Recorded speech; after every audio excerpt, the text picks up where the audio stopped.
మాకవరపాలెం అండి. మా బాబుకి సడన్గా యాసలను చేసేసారే బాబు. తెలిసిన వాళ్ళే కావాలని ప్రభుత్వమే నా కొడుకు లేకుండా చేసేసారు బాబు. పాపది 1వ తారీఖున పెళ్లి పెట్టుకున్నాం బాబు. అన్ని డబ్బులన్నీ అప్పు చేసి బాబు పాప పెళ్లి చేస్తానని చెప్పాడు బాబు. 6 గంటలకి ముఖం కడుక్కొని సెట్ వేసుకొని అమ్మ వస్తానని చెప్పి వెళ్ళాడు బాబు. వెళ్ళిన బాబు తిరిగి రాలేదు బాబు. చచ్చిపోయి నా ఇంటి పక్కన చచ్చిపోయి నాకు తెల్లవ కూడా చేశారు బాబు. ఈ ప్రభుత్వం అందరూ కలిసి రాజకీయంలోకి ఉండి నా కొడుకు నాకు లేకుండా చేసి కాలంలో పడిపోయాడు మొక్కలు, కొట్టు పడిస్తారని మొక్కలు, కరెంట్ షాక్ కొట్టిందని మొక్కలు చెప్పారు బాబు. ఏ చెయ్యాలో తెలియక నేను ఉన్నామండి. కొడుకుపోయాడు బాధలే మేము ఉన్నామండి. మాకు న్యాయం చేసిన వాళ్ళు లేరు బాబు. వాళ్ళే కావాలని వాళ్ళ మనుషుల్ని పెట్టి ఏమైందో ఏటని తాట్రాత్రి మా జనాభాలో తిరిగి ఏం జరిగింది ఏటని వాళ్ళే చేసుకుంటున్నారు బాబు.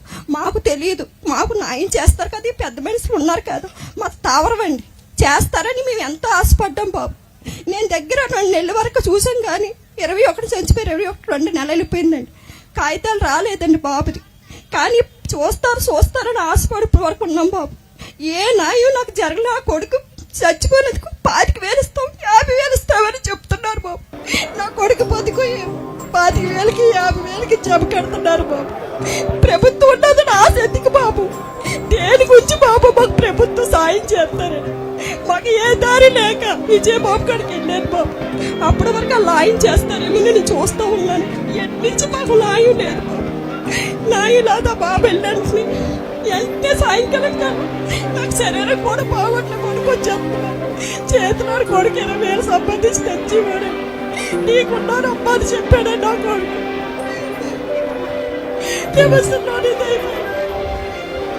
విజయబాబు మా ఇంటికి వచ్చి నీ కొడుకు లాంటోనమ్మా నేనున్నాను, నేను చూస్తానన్నా బాబు, నాకు హామీ నేను చేస్తానని అన్నారు బాబు.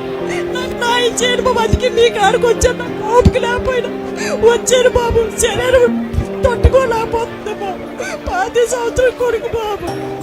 40,000 తెచ్చేవాడు. నేను దిక్కులేని బతికలైపోయాయి బాబు.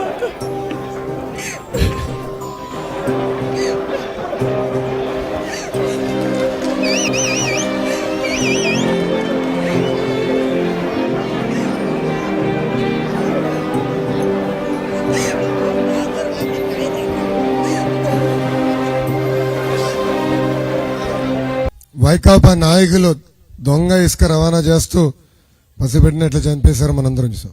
వాళ్ళ బిడ్డను ఎట్లా చంపేశారో మనందరం చూసాం. తల్లి కనీసం కుటుంబాన్ని ఆదుకునే మనసు లేదు ఈ ప్రభుత్వానికి. అమ్మ చనిపోయిన బిడ్డను తిరిగి తీసుకురాలేను కానీ కుటుంబానికి అండగా నిలబడతాం. 2 లక్షల రూపాయలు పార్టీ నుంచి ఆర్థిక సాయం చేస్తాం. అంతేకాదు తల్లి, పాప పెళ్లి రెడీ చేసుకోండి. మా చేతులుగా పాప పెళ్లి కూడా చేసే బాధ్యత, చెల్లమ్మ పెళ్లి చేసే బాధ్యత మేము తీసుకుంటాం.